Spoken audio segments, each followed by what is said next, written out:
يا جماعة ساعات بتحصل معانا حاجات في حياتنا بنحس إن هي مجرد فيلم رعب أو حاجة بنسمع عنها وبنقول مستحيل تحصل في الحقيقة. أنا واحدة من الناس اللي عمري ما كنت بصدق في الحكايات الغريبة أو الخوارق دي، بس اللي حصل معايا في يوم من الأيام وتحديدا في المدرسة غير لي كل قناعاتي. دخلت الأوضة اللي الكل بيخاف منها، الأوضة اللي بيقولوا عليها مهجورة، كنت فاكراها مجرد خرافات وتخريف لحد ما عيني شافت اللي ما كنتش أتصوره. دي مش قصة باخترعها، دي حقيقة وما اتمنهاش لأي حد فيكم. أنا النهاردة جاي أحكي لكم تجربتي بالظبط، اللحظة اللي دخلت فيها الأوضة المهجورة بتاعة المدرسة ولقيت الكارثة.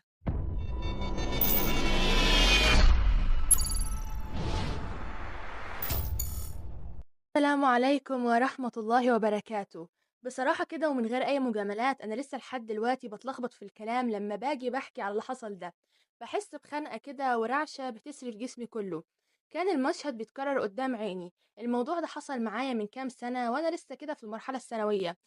عارفين سن المراهقة بيبقى عامل ازاي، كله طاقة وجراءة ومغامرات، وانا كنت من النوع اللي بيحب يكسر اي قاعدة وما بنخافش من اي تحدي ولا اي قانون.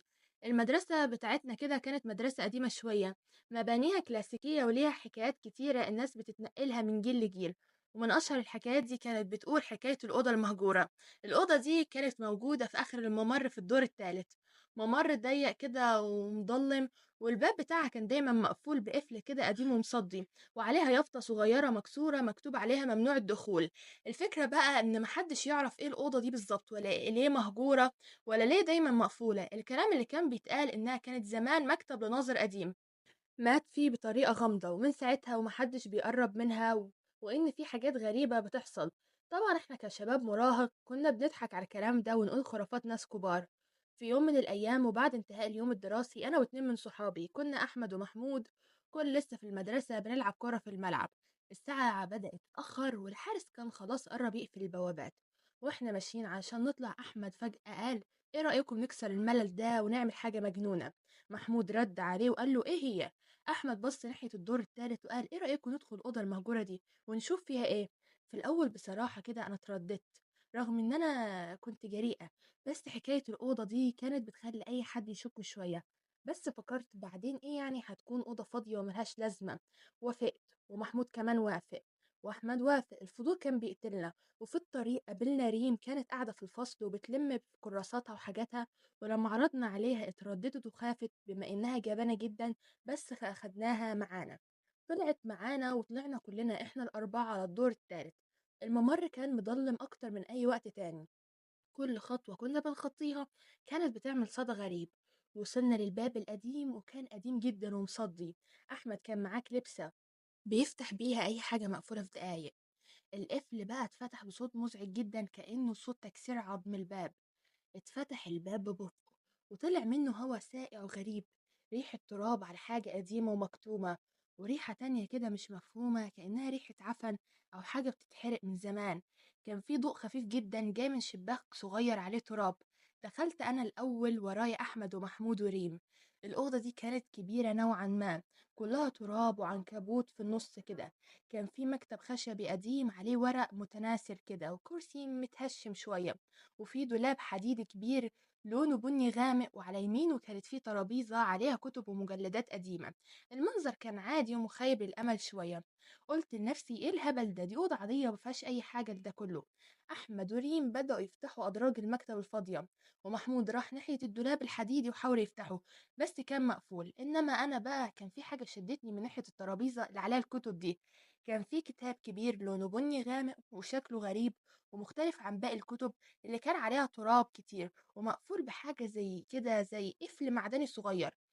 فضولي خلاني أمد إيدي وآخد الكتاب ده. كان تقيل جدا، لما مسحته من التراب لقيت عليه رسومات غريبة ورموز أنا ما كنتش فاهماها. حاولت أفتحه لكن القفل المعدني كانت محكمة اللي كان عليه يعني. قلت لأحمد كده وريم: بصوا كده الكتاب ده شكله غريب قوي. في اللحظة دي سمعت صوت خربشة خفيفة جاي من ورا الدولاب الحديدي. الصوت كان ضعيف جدا كأنه فار بيجري كده في هدوء اللي كنا فيه ده. الصوت كان واضح وكان مرعب ومخيف. بصيت لأحمد ومحمود وريم، لقيتهم باصين لبعض ونظرة الرعب على وشهم. محمود قرب من الدولاب أكتر، فجأة سمعنا صوت زي صوت حد بيكح كده كحة بعمق. بس كحة مش طبيعية، كأنها كحة حد بيتألم جدا. الصوت ده كان جاي من ورا الدولاب برضه، بس المرة دي الصوت كان أوضح وأقوى. قلبي بدأ يدق بسرعة. أحمد نادى: مين هناك؟ مين هناك؟ ومفيش أي رد. محمود وريم بدأوا يترعبوا ويخافوا، وقالوا: يا جدعان، ايه الصوت ده؟ احنا حاسين ان في حاجة مش مظبوطة. احمد كان بيحاول يفتح الدولاب بأي طريقة، وكان مستغرب هو كمان. أنا بقى كنت ماسكة الكتاب الغريب ده، وفجأة الكتاب نور في إيدي. مش إضاءة عادية، لأ، ده كان فيه ضوء أزرق خافت بيطلع منه كده رسومات ورموز. اللي عليه بدأت تتحرك وتتوهج. في نفس اللحظة اللي الكتاب نور فيها، الدولاب الحديدي اللي كان مع محمود بيحاول يفتحه اتفتح لوحده بصوت خبطة قوية خلتنا كلنا اتسمرنا في مكاننا من جوه الدولاب. طلع ريحة نتنة وقوية جدا، ريحة محدش يقدر يستحملها، ريحة جثة متحللة على عفونة شديدة. وبدل ما نشوف دولاب فاضي، شفنا ظلام دامس جوه الدولاب. مش مجرد ضلمة، لأ، دي ضلمة حقيقية، كأنها حفرة سودة كده ملهاش نهاية. وقبل ما نستوعب ايه اللي بيحصل، سمعنا صوت همسات كتيرة بتطلع من الضلمة دي، همسات مش مفهومة، كأنها أصوات كتير وأصوات ناس بتتكلم في نفس الوقت، بس مش قادرين نفهم بيقولوا ايه. الصوت ده كان بيعلى تدريجيا واحدة واحدة، وبدأنا نسمع أصوات زي الأنين والصرخات الخافتة اللي بتتحول لصراخ عالي في ثواني. الأوضة كلها بقت مليانة بالصوت ده، وبقيت حاسة إن الصوت بيطلع من جوه دماغي أنا شخصيا. أحمد ومحمود وريم صوتوا. بجد أنا قلبي كان هيقف. لقيت نفسي برمي الكتاب اللي في إيدي بقوة على الأرض. لما رميته، الضوء الأزرق اللي كان بيطلع منه اختفى، والأوضة كلها رجعت ضلمة تاني. الأصوات المزعجة دي اختفت تماما، كأنها مش موجودة أصلا. لحظتها معرفتش ازاي جرينا كلنا زي المجانين ونزلنا على السلالم بسرعة الصاروخ.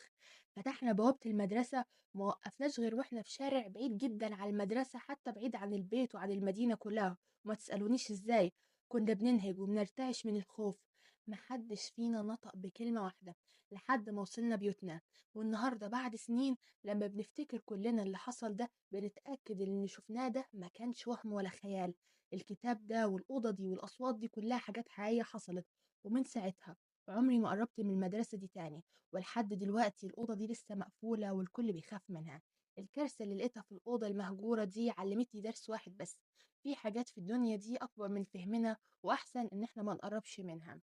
وبعد اللي حصل ده، وفي يوم كنت قاعدة وطبعا بعد ما خلصت الجامعة بتاعتي، لقيت زمايلي أحمد ومحمود وريم جم قعدوا.